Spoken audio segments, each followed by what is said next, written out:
So in this Ndax tutorial, I will be showing you how to close your account here on Ndax. So once you guys open up Ndax, I want you guys to go to the bottom right to where it says settings.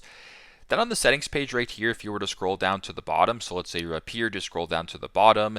Under additional, it'll say close account. Go ahead and select that option. Once you're here, it's going to bring up this screen, so we're sad to see you go. Before you close your account, please ensure you withdraw all your funds from your Ndax account, cancel any scheduled deposits, transfers, and open orders. Then you have two different options here. You have I'll keep my account or close my account. Go ahead, press close my account, and then proceed that way with the shutting down of your account. So that is how you guys can close your account here on Ndax. Thanks again for watching and hope this helps.